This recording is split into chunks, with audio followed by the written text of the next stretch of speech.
अस्सलामुअलैकुम नाज़रीन, programme मुकाबिल public के साथ में खुशामदीद। मैं हुमारिया जदून, मेरे साथ मौजूद हैं रऊफ क्लासरा और आमिर मतीन। इमरान खान ने ब्रॉडशीट केस का पिंडोरा बॉक्स खोलकर तमाम फैसले पब्लिक कर दिए। वज़रा की इंक्वायरी कमेटी तश्कील। पिछले 20 सालों में ब्रॉडशीट केस में किस किस ने पाकिस्तान को नुकसान पहुंचाया और अब मौवन खसूसी बराए एहतिसाब शहजाद अकबर क्या किरदार अदा कर रहे हैं, प्रोग्राम में इस पर बात करेंगे। नाज़रीन, बात करेंगे फॉरेन फंडिंग केस में पीडीएम ने मुशावरत के बाद कल रेड जोन में इलेक्शन कमीशन के सामने एहतजाज करने का ऐलान कर दिया है। मौलाना फजल रहमान ने फॉरेन फंडिंग केस को पाकिस्तान का सबसे बड़ा स्कैंडल करार दे दिया है।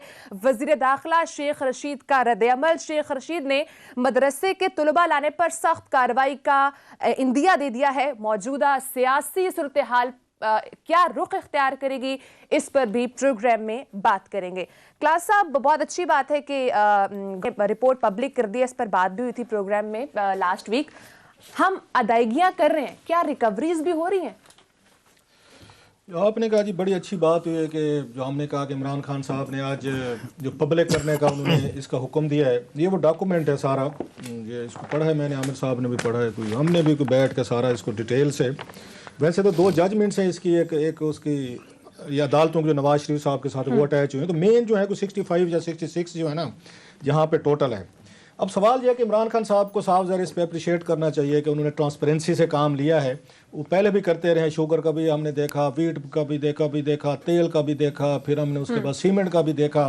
वो तमाम चीज़ें, ये क्रेडिट मेरा ख्याल हुकूमत को देना चाहिए कि जो भी इनकी पॉलिसी इंक्वायरीज आती हैं, स्कैंडल आते हैं, तो उसको आके इंक्वायरी भी कुछ ना कुछ अच्छी बुरी जो भी होती है वो भी होती है, प्लस वो उसको शाये भी कर देते हैं। और हमारे जैसे लोगों के लिए 2-4 दिन अच्छा दाल दलिया चलता रहता है, दाल दलिया हमारा चलता रहता है। और यहाँ फट्टे चलते हैं तो इंक्वायरीज होती हैं, फिर हम ये डॉक्यूमेंट पढ़ रहे होते हैं तो खबरें निकाल रहे हैं, तो अंडरलाइन कर रहे हैं, तो फट्टे चल रहे हैं, तो सब कुछ। ये तो उनकी बड़ी मेहरबानी है कि हमारी दुकान उन्होंने चलाई हुई है। उन्हें ये समझ आ गया है कि इनका अगर मुंह बंद रखना ना मीडिया का, तो इनको खबर दिए रखो। अपने से दूर हटाना है तो कुछ और इनके मॉन्स्टर के मुंह में डालते जो इनकी भूख नहीं खत्म होती, मीडिया खबर देते जो ये उनको किसी ने अच्छा मशवरा दे दिया। लिहाजा आप देखें 5-6 बड़ी इंक्वायरीज हो रही हैं, वो चल रही हैं, हम उसके पीछे लगे हुए हैं। अब ये इंक्वायरी रिपोर्ट की हम ये इंक्वायरी उसमें रिपोर्ट नहीं है। अब इसका जो जवाब मिलता है ना कि इमरान खान साहब ने आज ये क्यों बड़ा फैसला किया है कि इनको पब्लिक करना चाहिए, ये बड़ा सेंसिटिव डॉक्यूमेंट है अगर मुझसे पूछें, क्योंकि इसमें ठीक है नवाज शरीफ साहब भी उसमें बदनाम हो रहे हैं, इसमें ठीक है, उसमें लेफ्टिनेंट जनरल साहब हैं, एक ज़ाहिद अली अकबर साहब का भी नाम आ रहा है, आफ्ताब शेरपो का भी आ रहा है, और जरदारी साहब का, फौजी काजमी साहब लोगों को भूल गया है, उनका भी नाम आ रहा है, और बड़े 2-4 इस तरह के लोग हैं, बल्कि एडमिरल मंसूर साहब का भी नाम आ रहा है। ये तो वो कहते they are the things of the past. लेकिन साथ में इसमें जनरल मुशर्रफ और जनरल अमजद का भी नाम आ रहा है, जो असल चीज़ें हैं, जो इसका नाम आज शहजाद अकबर साहब नहीं ले रहे थे। इमरान खान साहब ने पढ़ाया असल में ये डॉक्यूमेंट, या उनको पढ़ाया गया है, ये है 13 सफ़हात का जो असल चीज़ है। और इसको पढ़ने के बाद खान साहब ने फैसला किया है कि ये जो डॉक्यूमेंट है ना, ये वाला इसको पब्लिक करना है, ये पूरा है। अगर ये डॉक्यूमेंट वो ना पढ़ के बैठे होते तो फिर इन्होंने इसको पब्लिक नहीं बता दी दें कि ये कौन सा है और वो कौन सा है। हाँ, ये बड़ा अच्छा आपने, वो लोगों को मेरा ख्याल है वोटिंग फाइल से पता चल गया होगा कि ये आज वाला है सर। ये है वो फैसला जो कि ब्रॉडशीट की उसमें आया है, और ये है वो कॉरेस्पॉन्डेंस जो कि आपस में गवर्नमेंट के उनके वकीलों के ब्रॉडशीट के आपस में दरमियान में हुई है। अब इसमें जो नाम है, इसमें ठीक है शहजाद अकबर साहब का भी नाम है, लॉ मिनिस्टर का भी नाम है, इमरान खान साहब का भी नाम है इसमें। उसके बाद आप उसमें देख लें दीगर जो अटॉर्नी जनरल पाकिस्तान का इसमें नाम है, फिर और 2-4 लोग हैं, असद उमर साहब का नाम है, फवाद चौधरी का नाम है, मुलाकातों के हवाले से है। इसमें इनमें से किसी पे इल्जाम नहीं है, ये जहन में रखें। अगर इस पूरे पेपर को पढ़ें, ना इस पे असद उमर पे इल्ज़ाम लगाया उन्होंने, ना फवाद चौधरी साहब पे है, ना इसमें इमरान खान साहब पे है, और बातें हैं इसमें, ना असद उमर पे है, ना वो अटॉर्नी जनरल बुला, वो बिल्कुल सिविलियन साइट इसमें महफूज है। इसमें नाम जो आ रहे हैं वो मिलिट्री साइट के आ रहे हैं। ओके, जरा जहन में रखिएगा, इसमें तमाम में जो 3-4 बड़े नाम आ रहे हैं वो सारे मिलिट्री साइड से, जर्नलों के नाम आ रहे हैं, जर्नलों के नाम है। चला बड़ा आमिर साहब ने आसान काम कर दिया, मेरा काम, मैं तो एस्टैब्लिशमेंट तक बैठा था, इन्होंने आके दे दिया। सो इमरान खान साहब के लिए बड़ा आसान था ये बताना कि वहाँ पे वो कहते हैं एक तीर से 2-4 आपने शिकार करने हैं।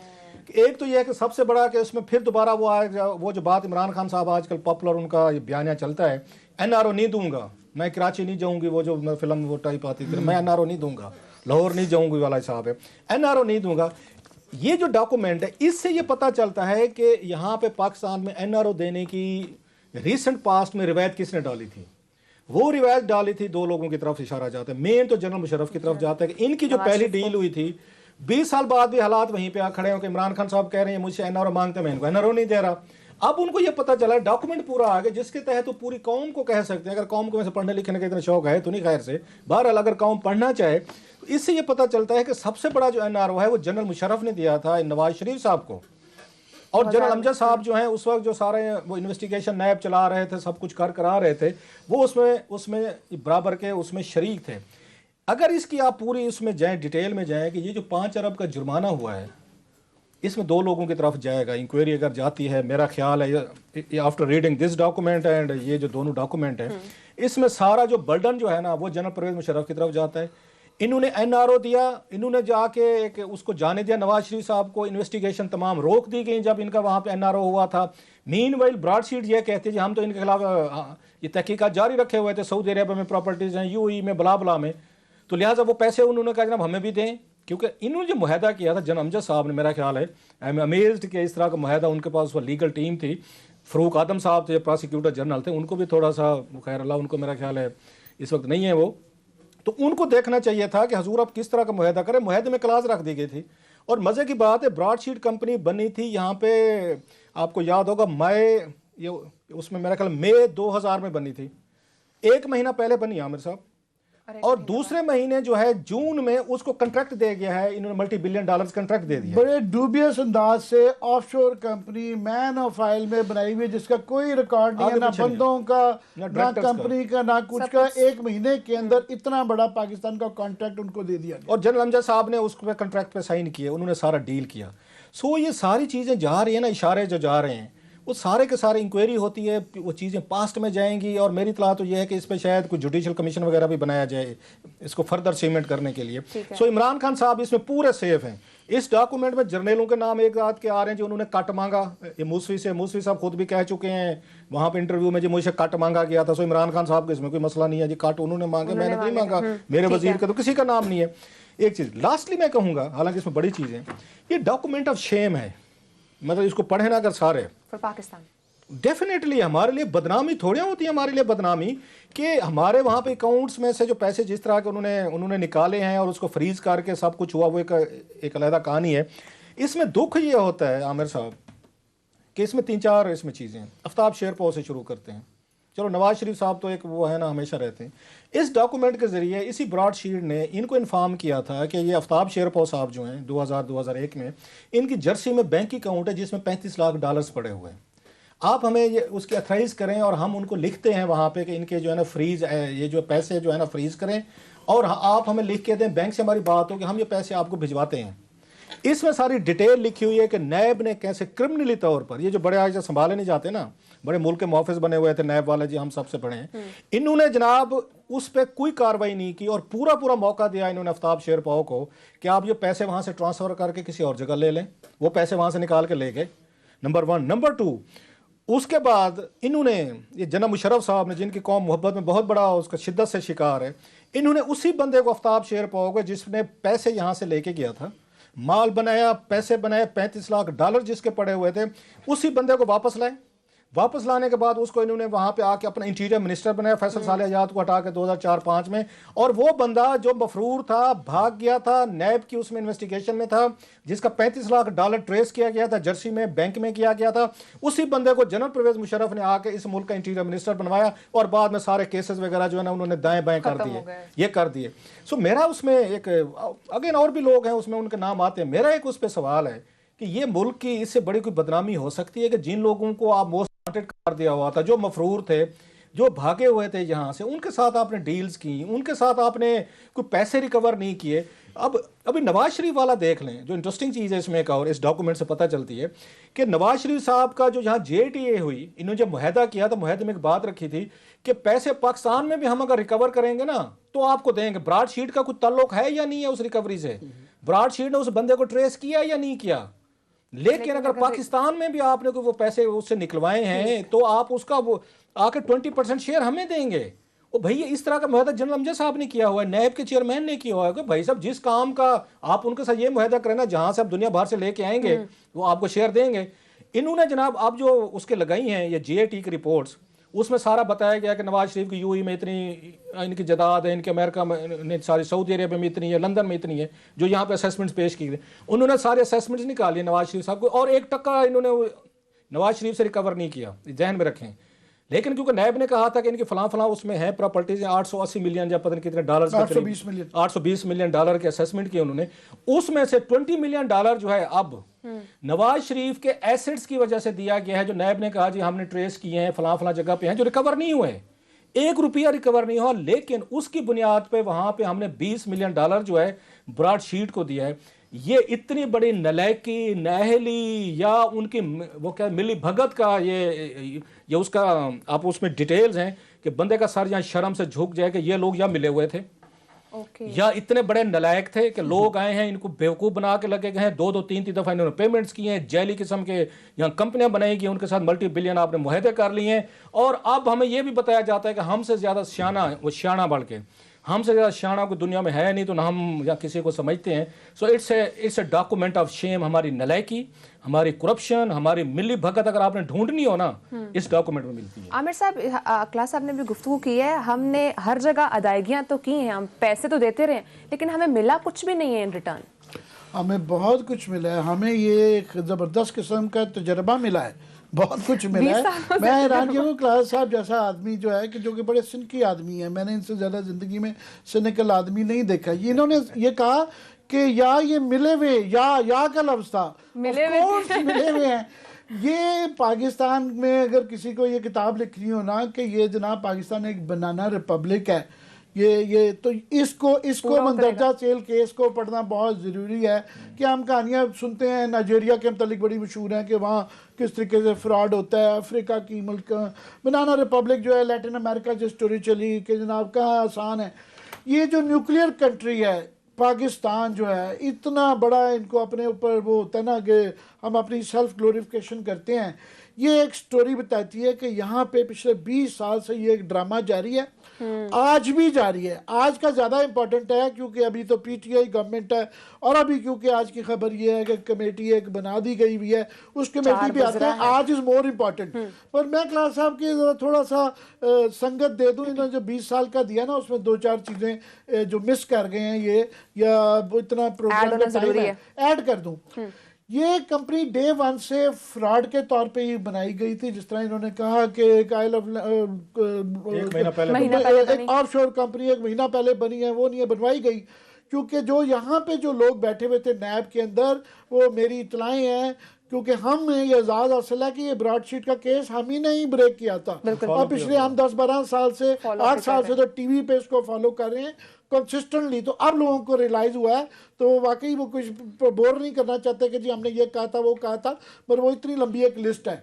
एनीवे, वो जब बनाई गई थी ये डील इसलिए दी गई थी, अब देखें ना क्या क्लासिक डील है कि दुनिया भर में ब्रॉडशीट जो मिलेगी उसमें से 20% उनको मिलेगा, और जो पाकिस्तान में नैब पकड़ेगी उसमें से भी 20% मिलेगा। और ये एक सवाल बार बार लोग पूछते हैं कि जनाब इसके अंदर जो नैब के नीचे ही बैठे हुए थे लोग जो डील बना रहे थे, क्योंकि जो पाकिस्तान से पैसे जाने थे उसके अंदर वो नैब के ही लोगों को आने थे।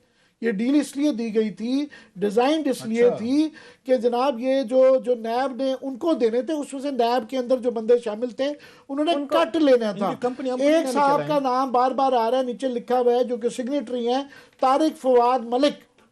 अब लोग सारी दुनिया पूछ रही है तारिक फवाद मलिक कौन है। ये तारिक फवाद मलिक साहब जो हैं, ये एक जनरल नईम मलिक साहब होते थे, उनकी बेगम साहबा गालिबन MNA भी थी, सरगोदा से उनका ताल्लुक था। ये उनके सन इन लॉ हैं। और मज़े की बात ये है कि ये नैब के मतलूब हैं। ये मागला की पहाड़ियों के ऊपर जो जाली ज़मीनें बेचने वाला एक बहुत बड़ा स्कैंडल हुआ था, लोगों के अरबों रुपए खाए गए, स्कीमें बना दी गई और लोग पैसे खा खू गए। उसके अंदर ये जो तारिक फवाद मलिक साहब हैं उसके अंदर वांटेड हैं, ये मतलूब हैं, मफरूर हैं नैब के, जिनकी जी ये जो नैब की ये नैब की जान के डील बनाई गई थी। और उनको ये वाले उनकी मर्जी का वो बना के गया था एग्रीमेंट कि उनके लिए वो फुल प्रूफ था। सो ये उनका बरतानवी सिस्टम का या उस पर ब्लेम ना करें, ये डिज़ाइंड यही था कि उनको फ़ायदा पहुंचाना था, क्योंकि उन्होंने इनको बीच में से कट देना था, जो उनको जाने थे पैसे कट इनको भी आना था। अभी जो 30 मिलियन उनको जो जा चुका है, इसमें से पता नहीं कितना इन लोगों को जो पाकिस्तान के अंदर हैं, इन सबको, मौजूदा को, माजी वालों को, किस किस को क्या मिला है, ये सिलसिला भी जारी रहेगा।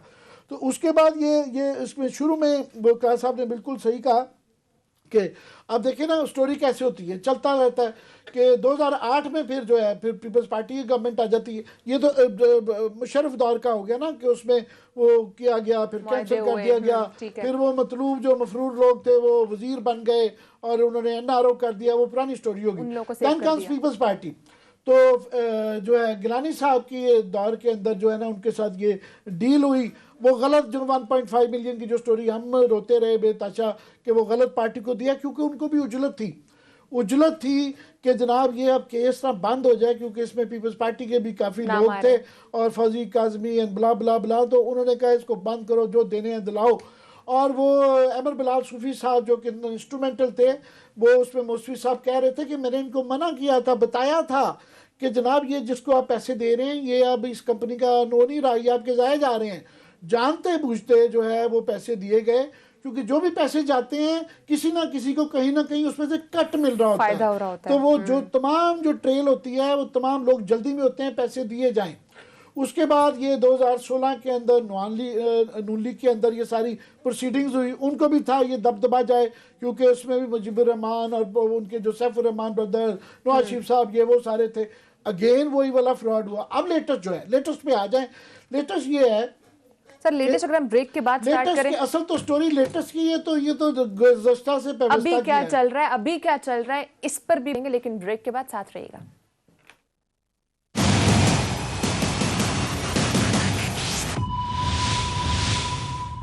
वेलकम बैक नाज़रीन। ब्रेक पर जाने से पहले बात हो रही थी ब्रॉडशीट केस पर। क्लास साहब और आमिर साहब ने बैकग्राउंड दिया।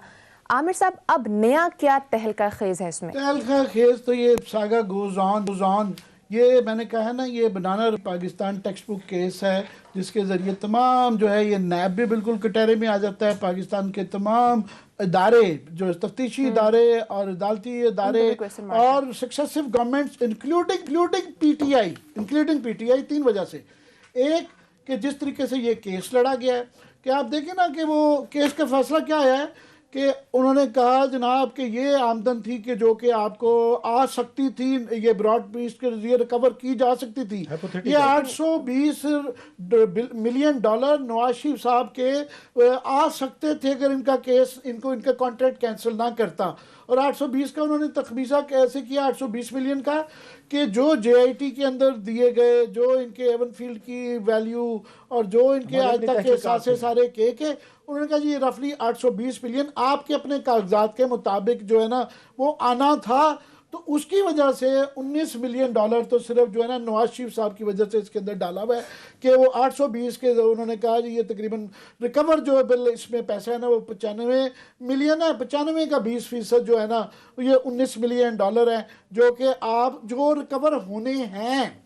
और ये शहजाद अकबर साहब अभी सेनेट में ये कह रहे थे कि देखें ये इसका मतलब जो JIT की और वो जो हमारी रिपोर्टें थी यहाँ पे नैब की और FIA की, उसको ऑथेंटिकेट कर दिया है कि ये बाहर की ऑडिट कंपनी ने, ब्रिटिश ने ऑथेंटिकेट कर दिया है कि वाकई ये है, ऐसा हुआ है। ये सिर्फ अपने जो उस पाव के लिए, इनका जो मुहावरा होता है कि पाव गोश्त के लिए पूरा ऊंट जो ज़िबा हो रहा है, ये टोटल ओवरऑल 65 मिलियन के करीब जो है ना मिलियन डॉलर्स जो हैं वो पाकिस्तान को पे करने होंगे। 30 मिलियन जा चुका है। ये जानबूझ के इस तरीके से ये केस हारा गया, क्योंकि हारने में लोगों के पैसे बनते थे, पॉलिटिकल स्कोर भी इवन होते थे और इकोनॉमिक पैसा भी बनता था। और सियासी तौर पे भी आप ये कह सकें कि देखा नवाज शरीफ जो है रिकवर नहीं हुआ। नवाज शरीफ साहब एवरफील्ड के उन्हीं अपार्टमेंट्स में रह रहे हैं, मगर जो कभी फ्यूचर में हम जब मर जाएंगे, अगर कभी रिकवर हुआ तो उसका अवज में जो पैसे थे वो हम पहले ही 20% उसका दे चुके हैं। अब ये इससे ज्यादा मजे का केस क्या होता है, आपने हर गवर्नमेंट पे इसके कर अंदर दिया। हार रही थी क्योंकि यहाँ बाबुओं के पैसे बन रहे थे, वकीलों के पैसे बन रहे थे, और जिन्होंने ये डीलें की हैं उन सब उनके के पैसे बन रहे थे और बन रहे हैं। अब एक तो है ना कि जिस तरीके से Ongoing ये है। केस लड़ा गया, दूसरा इसमें आ जाता है कि जिस तरीके से ये पैसे दिए गए हैं, कि आप देखें कि जो डिप्लोमेटिक आपकी जो होती है इम्यूनिटी होती है कि डिप्लोमेटिक फंड को नहीं डाला जा सकता। ये पाकिस्तान एम्बेसी का डिप्लोमेटिक फंड था, उसके अंदर 30 मिलियन पड़े हुए थे बरतानिया में, भेजे गए और यहाँ से। भेजे गए, और उन्होंने कहा जी वो जल्दी से दें वरना हमारे फंड हो जाएंगे। ये जल्दी डाली गई, कॉरेस्पॉन्डेंस हुई। तो बाद में ये कहा गया कि आपको नहीं पता था एम्बेसी को, हाई कमीशन को, फॉरेन ऑफिस को, कि ये इस पर डिप्लोमेटिक इम्यूनिटी है, ये तो फ्रीज ही नहीं हो सकते थे। उनका अच्छा ओहो हमें याद नहीं रहा। ये वर्चुअली ये कह रहे हैं, ये वर्चुअली कह रहे हैं कि पाकिस्तान और फॉरेन महंगी ऑफिस से कह बड़ी क्या रहा हो है, सकती पाकिस्तान का हाई कमीशन कह रहा है अच्छा जो हमें डिप्लोमेट आइडिया नहीं हैं रहा। उनको ये नहीं पता कि उनकी डिप्लोमेटिक वो इम्यूनिटी है। अभी फ्रीज होने ही नहीं थे, फ्रीज होने के डर से जल्दी से ये पैसे बस जल्दी से दे दो, क्योंकि जल्दी देने में हमें फिर ये शक होता है कि ये इसके कट जाने कहाँ कहाँ।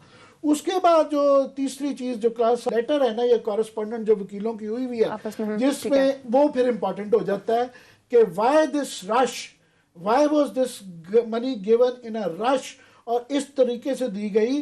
फिर वो लेटर को दोबारा पढ़े, उसके अंदर है कि जी हमारे पास फलाने फलाने लोग आए वर्दी वाले, कि उन्होंने कहा कि आप वो हम आपके साथ 6 दफ़ा डसे जाने के बाद भी अभी भी कॉन्ट्रैक्ट करना चाहते हैं, क्योंकि एक नया नारा लगा दिया कि $1 बिलियन जो है ना नवाज शरीफ का सिंगापुर में वो आएगा, हमारे पास ये इतलाएं हैं वो हैं, और एक और कॉन्ट्रैक्ट भी हमारे साथ करें कि मजीद इस तरह के और वो करें, हमारा कट बताएं उसमें से कितना होगा। 20 दफ़ा 20 साल से 20 दफ़ा डसे जाने के बाद फिर गवर्नमेंट हम मांग उनके रही है। पास दोबारा उन मोमिनों के पास जा रहे हैं कि जनाब ये हमारे पास आपके सांप बड़े पसंद हैं, हमें ना इसके साथ रोज़ डसवाया करें, क्योंकि उसके साथ फिर दूध की कनालियाँ आ जाती हैं। ये दूध की कनालियाँ आ रही हैं ना, तो ये अगर ना बच्चों को पढ़ाया जाए आने वाली नस्ल को कि पाकिस्तान कैसा मुल्क है और कैसा है। लास्टली बस मैं ख़त्म कर दूँ कि कमेटी अब बन गई है जी, एक वज़रा की एक कमेटी बन गई है। 4 रुकनी इसमें कमेटी। सबसे ज़्यादा जो मशकूक रोल है प्रेजेंट गवर्नमेंट में वो शहजाद अकबर साहब का है, क्योंकि इसको 2-2.5 साल से इसको कहने के तो ये नैब का केस था, मगर गवर्नमेंट ऑफ पाकिस्तान क्योंकि पैसे जा रहे थे इसलिए ये भी इन्वॉल्व थे कि उसके लड़ा कैसे जा रहा है। तो ये जैसे लड़ा गया, जैसे पैसे दिए गए, और ये जो बातें हो रही हैं इस कॉरेस्पॉन्डेंस में, अगर उनकी बाकी चीज़ें ठीक हैं और जिसपे $65 मिलियन मिला, इसका मतलब कि जजेस ने कहा कि बाकी चीज़ें ठीक हैं, तो फिर ये कॉरेस्पॉन्डेंस भी ठीक है। इस तरह की ही कॉरेस्पॉन्डेंस के ऊपर वो ये केस जीते हैं। तो अगर वो ऑथेंटिक है तो then this correspondence is also very authentic. This shows के जो लोग जो इस डील के अंदर हिस्से थे, जिन्होंने ये पैसे दिलवाए, उनका कितना कट है, उसकी इन्वेस्टिगेशन में शहजाद अकबर मेरे ख्याल में मेरी नाक़िस राय में नहीं हो सकते। इस कमेटी से मेरी दरख्वास्त है इमरान खान साहब पे, अगर थोड़ा सा सेम्बलेंस ऑफ फेयर प्ले यहाँ रखना चाहते हैं तो खुदा के लिए शहजाद अकबर साहब को तो बिल्कुल इसमें निकाल दें, क्योंकि उनकी तो तफ्तीश है। He is an accused in this case, he can not be part of it. और हौसला फिर करें कि जब ये सारा कुछ आ गया है तो वो हमें वो जो वर्दी वालों के जो नाम इसके अंदर लिए हुए हैं कि वो है, वो भी क्लैरिफिकेशन दें, बाय नाम उनके आया हुआ है।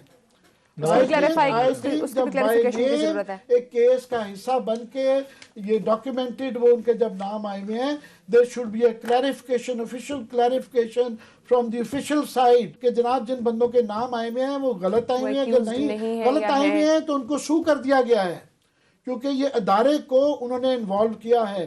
This is not a small case. So ये अभी ये सागा गोज ऑन। गवर्नमेंट फिर आगे कॉन्ट्रैक्ट की तरफ जा रही है, तो क्या अब हम ये देखें कि आगे शायद कुछ रिकवरीज हम कर सकेंगे? आमिर साहब ने आज बहुत बड़ी खूबसूरत गुफ्तगू की और बहुत सारी खबरें इन्होंने ब्रेक की हैं। जो आमिर साहब से मुझे हमेशा गिला रहता है, खबर को ब्रेक करने को ना ये सही तरीके से ब्रेक करते नहीं हैं। सो इनसे मैं इनकी खबर को मैं ब्रेक करने की कोशिश करता हूँ थोड़ी सी। जो बड़ी इन्होंने एक तरह का बम शेल इन्होंने अभी ड्रॉप किया है, विच वेंट अननोटिस्ड, मेरा ख्याल लोगों ने शायद उसको वन लाइनर कहा इन्होंने, वो है तारिक फवाद मलिक साहब का। उनके बारे में किसी को कुछ पता नहीं था कि who is this gentleman. Aamir साहब आज उनके बारे में ये खबर ब्रेक कर रहे हैं कि वो मसूफ जो है यहाँ पे सिग्नेटरी ऑफ द ओरिजिनल मैं सर सारी बताता हूँ, सारी उसमें डिटेल, मुझे आपकी कहानी सारी समझ आ गई, आपने उस तरीके की समझाई नहीं है, मैं समझाने की जरा ब्रेक करेंगे, मैं अपने तरीके से इसको अपने मैं क्रेडिट में ले लेता हूँ कि मैं ब्रेक कर रहा हूँ आपकी खबर को। उनके बारे में सबसे बड़ी खबर ये ब्रेक कर रहे हैं, फिर आपको गुत्थियां सुझलती हुई कहीं ना कहीं कि वो कहते हैं ना कि वो पजल जो है ना वो आपके फिक्स हो रहे हैं, वो सॉल्व हो रहे हैं। वो ये बता रहे हैं, पहली दफा ये बात सामने आ रही है, कम से कम मैं तो पहली दफा सुन रहा हूँ कि वो किसी एक यहाँ पे एक जनरल नईम मलिक साहब के दामाद हैं। अब ये मुझे समझना थोड़ा सा आसान हो गया इनकी इस एक बात से। कैसे कि फवाद मलिक साहब जो हैं ये यहाँ पे जो जेम्स जेरी साहब थे जिनकी कंपनी बताई गई थी ये ब्रॉडशीट जो है, उन्होंने इनको अपना यहाँ पे अटॉर्नी बनाया हुआ था कि मेरे पाकिस्तान में कंट्री मैनेजर जो है जो तमाम मामला देखेंगे वो सारे के सारे तारिक फवाद मलिक साहब देखेंगे। अब तारिक फवाद मलिक साहब हैं उनके वो जो हैं वो दामाद हैं, अब उनकी गवाहियां इसमें पड़ी हुई, इस केस में पड़ी हुई हैं सर। अब वहाँ पे जो नैब चेयरमैन बैठा हुआ है कौन है, वो जनरल अमजद हैं, जरा देखते हैं ना जरा। और मोस्टली वहाँ पे हमारे फौजी भाई बैठे हुए थे नैब में उन दिनों में, सिविलियन तो है नहीं, 90% सारे फौजी बैठे थे।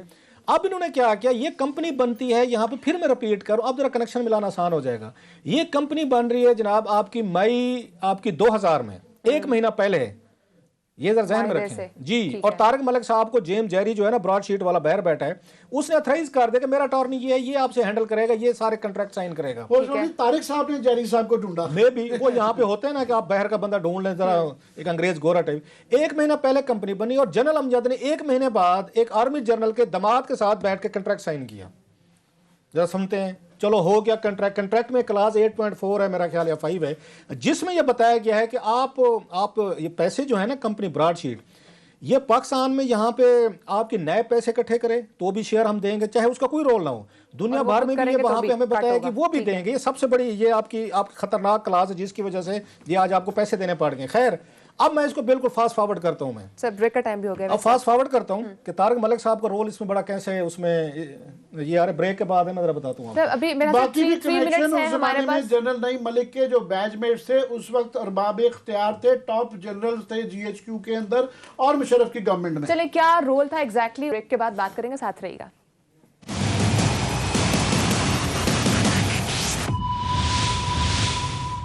वेलकम बैक नाजरीन, बात हो रही है ब्रॉडशीट केस के ऊपर। क्लास साहब आप एक्सप्लेन कर रहे थे कि किस तरह से और एग्जैक्टली रोल क्या है तारिक फवाद मलिक का इस तमाम मायदे में। जैसे हमने कहा उन्होंने कंपनी बनवा ली, जेरी जेम्स से उन्होंने यहाँ पे अटॉर्नी ले लिया कि मैं कंट्री मैनेजर हूँ, यहाँ पे मैं यहाँ पे देखूंगा पाकिस्तान में नैब जो पैसे इकट्ठे करेगा। सबसे ज्यादा जो डाउटफुल करते हैं ना कि इसमें नैब के लोग इन्वॉल्व थे और उस वक्त के जो हमारे आर्मी ऑफिसर से वो इनके साथ मिले हुए थे, वो एक ही क्लास है वो जिस पे इन पे शक जाता है, जिसकी वजह से आज आपको जुर्माना पड़ा है, वो ये थी कि जो नैब पाकिस्तान में रिकवरीज करेगा उसमें से 20% देंगे। ये वो क्लास है जो कोई भी अक्लशान आदमी छोटा सा भी जिसमें अक्ल है ना वो कभी भी ये क्लास नहीं मानेगा। वो किसी को भी कहेगा भाई साहब जो पैसे तुम जहां से ढूंढ के दोगे उसमें से 20% देंगे, जो नैब खुद ढूंढेगा तुम्हें उसमें से 20% क्यों दे। इट शोज के नैब के लोग इसमें मिले हुए थे और मिले होता था। ये इसमें जो हिसाब जा रहा है ना ये उन लोगों को जा रहा है जिन्होंने ये क्लास रखवाई थी। और तारिक फवाद मलिक साहब ने ये क्लास रखवाई थी, जो दामाद थे एक वहां पे जनरल नईम साहब का, जिनका अभी आमिर साहब ने बताया। अच्छा फिर आगे रोल देखें, अब आगे कनेक्ट करते हैं, फास्ट फॉरवर्ड करते हैं। जब 2007-8 में इनकी यहाँ पे एक इन्होंने बिल बनाया तारिक फवाद मलिक साहब ने और इसने जेम्स जेरी ने, इन्होंने बिल भेजा हुकूमत पाकिस्तान को कि हमारा $515 मिलियन बनता है आपकी तरफ।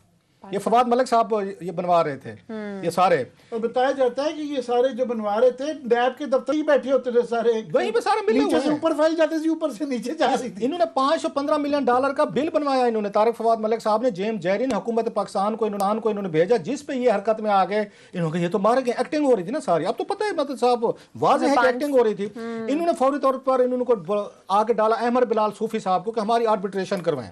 अहमद बिलाल सूफी साहब इसमें एंटर हो गए, जिस पे उन्होंने आके मूसवी ने इनको मना किया कि भाई ये कोलोराडो में एक कंपनी वहां पे रजिस्टर्ड हुई है, इसका उससे कोई ताल्लुक नहीं है, ये जो आप ब्रॉडशीट जो मेन ब्रॉडशीट है उससे कोई ताल्लुक नहीं है इसका।